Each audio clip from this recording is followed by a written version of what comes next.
Peace and blessings. Welcome back to my channel. I am the mysterious vegan, and here we make amazing vegan food. Today we're going to be making cookie dough. It can be used as a dessert, as a healthy snack, whatever you want. Stay tuned because after the recipe I'm going to go over some of the health benefits, the cost, and some other random tidbits that you will want to know. So let's get into the recipe. All right, well, first thing is first, we're going to start with our base, which is chickpeas. Yeah. I started mashing these up for no good reason, so don't do this because we're putting them in a food processor. So 1 can of chickpeas,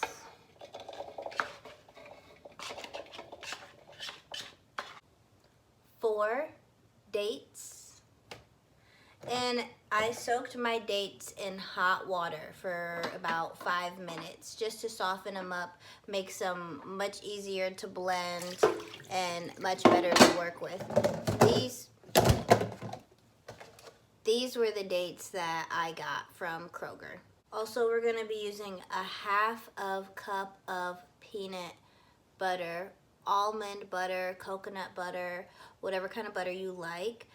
I mix nut butters. I use almond butter and peanut butter. So I'm just gonna put my cheese in here. All right, after we got that in there, we can put our coconut sugar in here. At the end, I'll go over the difference between coconut sugar and regular refined sugar. Ultimately, the choice is up to you, but coconut sugar is what I use in this recipe. Also, we're gonna have 3 tablespoons of flour. I'm using almond flour. You can use whatever kind of flour you want. I'm gonna be using a teaspoon of vanilla, tablespoon maple syrup. I love maple syrup. I would eat maple syrup by itself. Forgot the blade. Hold on a second. Okay, boom, resume. Where did I leave off? I left off on my agave. 1 tablespoon of this. And then pinch salt. All right, put that on there. Mix it up in the food processor for about 3 to 4 minutes. Stir it if you need to. And this is about the consistency that you're looking for. And I just stirred my chips in after I took it out of the food processor. I just stirred them in the bowl. So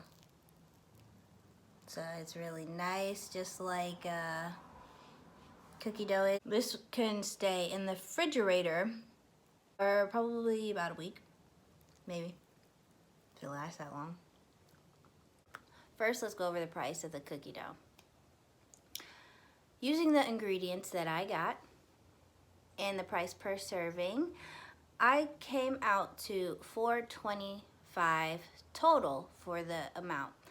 I estimate that you'd get about 3 servings off of that, give or take. It depends how crazy you go. So that comes out to about $1.42 per serving.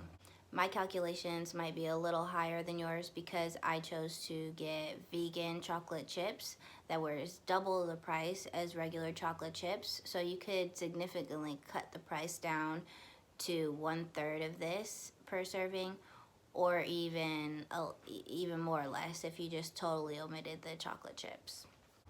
Now, I only did this to compare this to something like those Talentis, those like frozen ice cream treats that you can get. This is a really healthy alternative, super quick, super easy, and it's very healthy for you, so it's a better option. For this recipe, I used peanut butter and almond butter. Almond butter is the much healthier choice. I just can't give up my peanut butter. I can't. So I mix them. But here's a couple stats on both of those.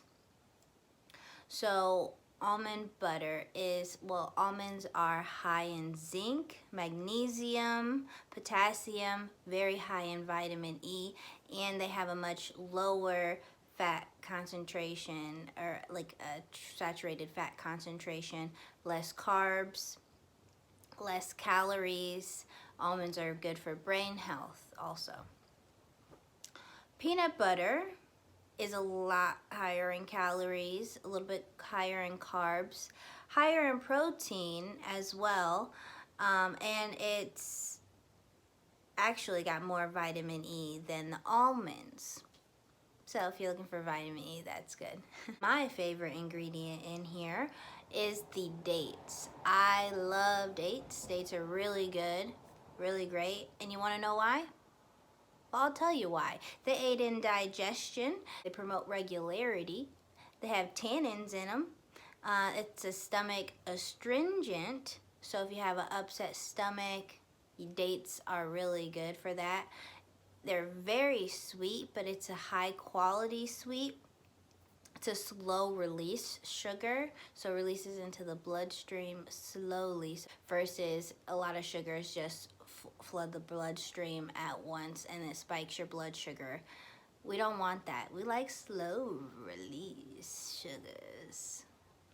So dates are great. You can use them in place of any sweetener in smoothies, all kind of stuff. And as I mentioned, I soaked them before I put them in the food processor. That makes them a lot easier to deal with. Another ingredient that I really love is maple syrup. You gotta get the pure maple syrup.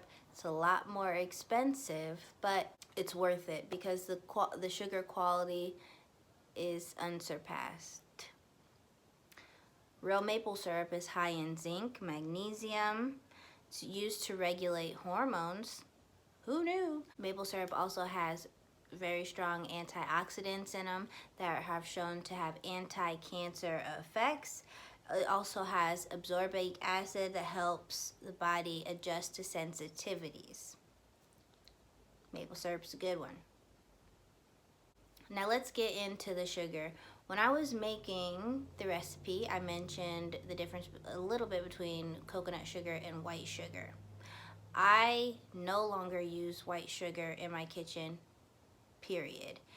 It's a super refined sugar, and I just don't care for the processing. So I use coconut sugar. It's a little bit less, well, it's a lot less sweet than real sugar, but it's still granular. It's got that sugar texture, kinda, and it's a healthier option, in my opinion. And so coconut sugar has a lower glycemic index than white sugar. It doesn't give you that blood glucose spike as white sugar does.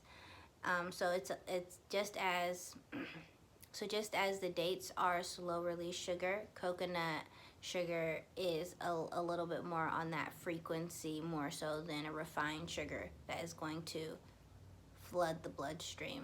Thank you for watching. I hope you learned something today.